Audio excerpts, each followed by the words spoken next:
त्याच्यावर काही बदल झाला असेल, परंतु परिवर्तन करणारे, संघर्ष करणारे, त्रास सहन करणारे हे चेहरे ह्यांच्यात कुठलीही फूट पडलेली नाही. त्यामुळं कोण आपल्यापासून गेले असं म्हणू नका. आणि अजून काय आमची विनंती आहे, कुणाला असं वाटत असेल वेगळं काही करावं तर तुमचा प्रयोग हा सबसेल फेल जाणार आहे. म्हणून तुम्ही आमच्यात सहभागी व्हायला हरकत नाही. काय चुकलं असेल तर आम्ही तुम्हाला मोठ्या मनानं तुम्हाला माफ करू. आणि मला अण्णा समोर बसले सातत्यानं तुम्ही दिसताय, तुम्ही 2002ला आमच्या पूर्वीच्या, आमच्या म्हणजे आताच्या नाही, पूर्वीच्या आमच्या भाजपच्या लिंबाखाली तुम्ही सांगितलं होतं की या तालुक्यातलं राजकीय परिवर्तन होणं कठीण आहे, कारण तुमच्यात एकी होत नाही. तुमच्यात जोपर्यंत एकी होत नाही तर त्याला 2024 उचललं. आणि वेळा शिवसेना आम्ही एकत्रित लढायचा प्रयत्न केला. मेंबर 2014ला शिवसेना आणि भाजप वेगळं लढलं. जवळपास 95,000 मत आपल्या दोघांचे आहेत. आणि काँग्रेसला आपलाच मित्रपक्ष होता, त्यांची मला वाटतं 7,000, म्हणजे 1,02,000 मतं विरुद्ध 62,000 राष्ट्रवादी. बरोबर आहे का नाही? 1,62,000 भाऊ तुम्ही त्यावेळेस एकत्र असताना सुद्धा यात 53,000 म्हणजे एकूण 95,000 होते.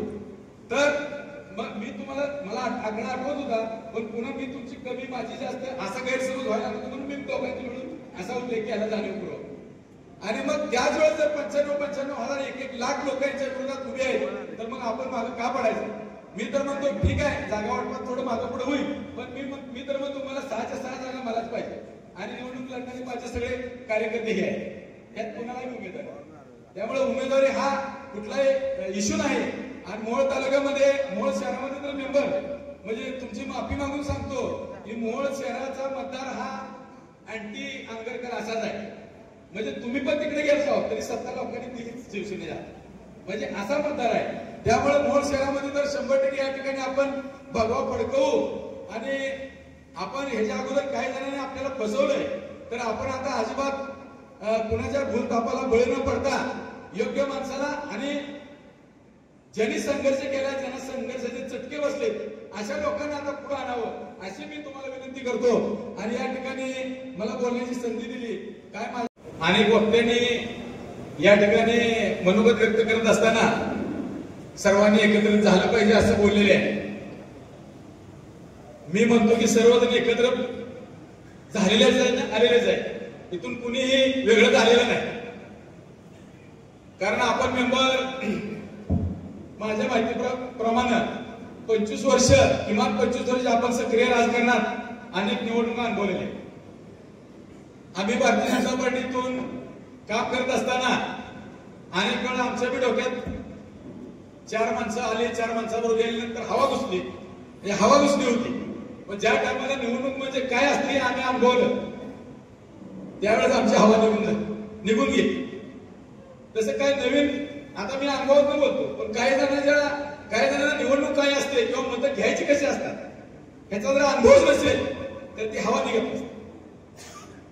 तुम्ही बघितलं मेंबर 2002ला भारतीय जनता पार्टीचे काम करत असताना आपण युतीमध्ये निवडणूक लढवायचं म्हणून एकत्र बसलो. मला वाटतं स्वर्गीय सुभाष मामा त्यावेळेस अगदी आघाडीने असायचे. मग काय जागा वाटपात आम्हाला वाटायचं की आमचा राष्ट्रीय पक्ष आहे, पण राष्ट्रीय पक्ष वर झाला ना, खाली काय. आणि मग काय आम्हाला 1 जागा द्या, 2 जागा द्या, त्याच्यामध्ये ते आपलं फिसकटलं. आणि मग आम्ही सुद्धा पॅनल उभा केला. खरं तर मी म्हणतो की त्याच वेळेस आपण एकत्र आलो तर परिवर्तन त्याच वेळेस झालं असतं. परंतु जेवढ्या मताने या ठिकाणी शिवसेनेचे उमेदवार पडले तेवढीच मतं भाजपच्या उमेदवाराला पडली. कुठं 500 पडली, कुठं 700 पडली. मला त्या गोष्टीचा आज विसरले. आज आपल्याला त्याच वेळेस कयूम शेख आपले चिंचोली काठीचे इथं आले असतील मला वाटतं नक्कीच. त्यांचं सभापती पद त्या ठिकाणी हुकलं. स्वर्गीय दुईपुडे तात्या त्या ठिकाणी पराभूत झाले. मुकुंद भोसले मला वाटतं आले असतील इथं, त्यांचाही जिल्हा परिषदेला पराभव झाला. आणि मग ते ज्यावेळेस ते समजलं की मतं म्हणजे आपल्या बरोबर माणसं आहेत म्हणजे ती मतं असतात असं नसतं.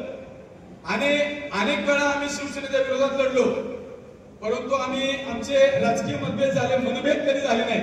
आणि कधीच आम्हाला कुणी किती ऑफर जरी दिल्या तर 7 ग्रामपंचायतीला स्थापन करताना आम्ही बाळूभाऊ बरोबर आहे ना की आम्ही सर्वांनी मिळून एकत्र कुठले आमिषाला बळी न पडता एकत्र आलो.